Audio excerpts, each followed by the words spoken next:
So 2015 is a big year for Samsung. The Note series have been redesigned, while the latest and greatest offer from Google, the Nexus 6P, is also a big move from the previous generation. The two phones I'm holding are completely different in almost every aspect. I'm Ray with FlahingDroid, which is the better approach to Android. Let's take a deeper look, even though the Nexus 6P is a much more affordable option. Design is such a huge topic for the high-end flagship devices in 2015. Samsung has finally realized the triple plastic body is not up to the standard, considering those mid to high-end flagship killers from the Chinese OEMs have also moved to the metal unibody design. The redesigned Note 5 is a sandwich of two Gorilla Glass 4 and a 7000 series aluminum frame. The 3D curve on the back does make the Note 5 a much more palm-friendly phablet to hold. On the other hand, the Nexus 6P from Huawei has a unique design. The metal unibody is nothing new, but the protruding camera bout is. I personally love this design. It looks futuristic.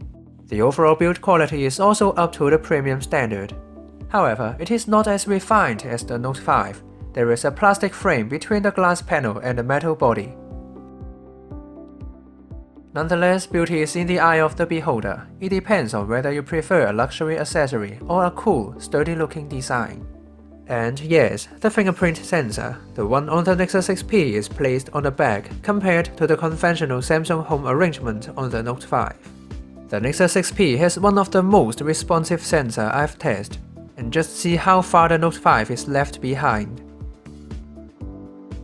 But again, it depends on personal preference. I like to unlock the phone without lifting it up at all, so the Note 5 is more convenient to me.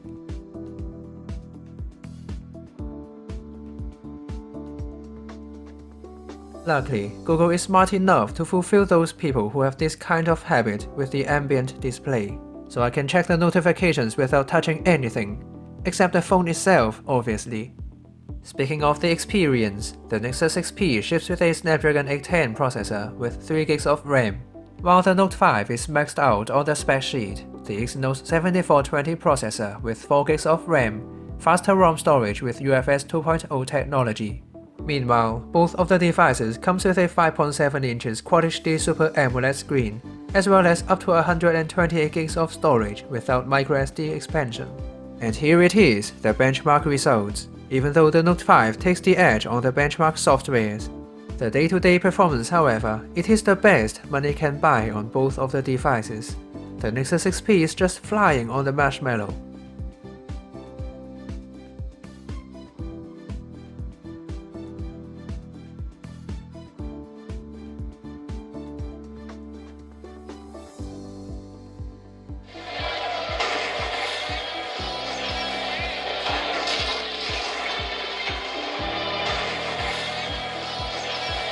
Then is the software side. The Nexus 6P is unique for the native Android 6.0, with all the new features including Now on Tap.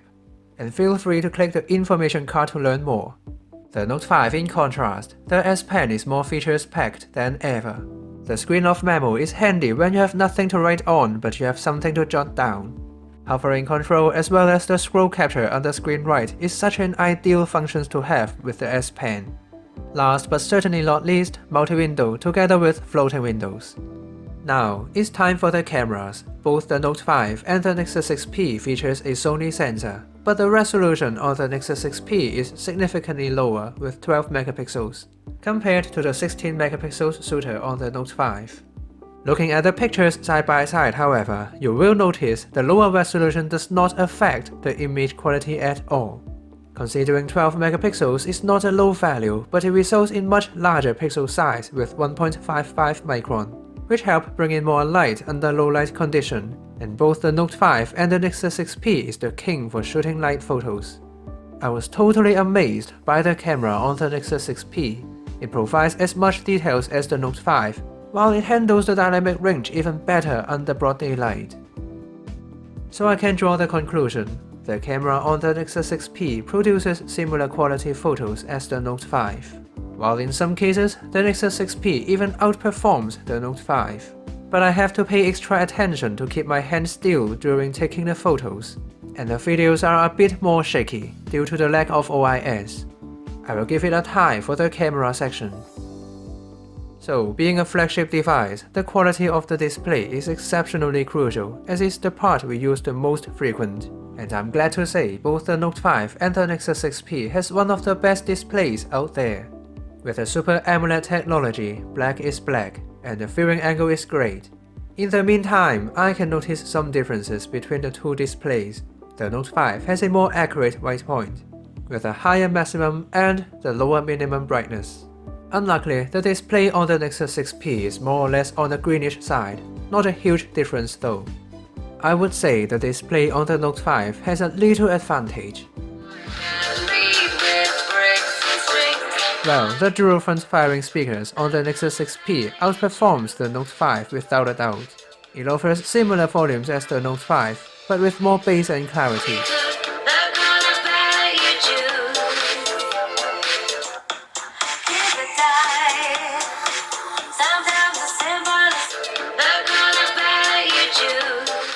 So we've come to the battery life. Based on the standard test, the Nexus 6P has 26% of the battery left, while it is 41% on the Note 5.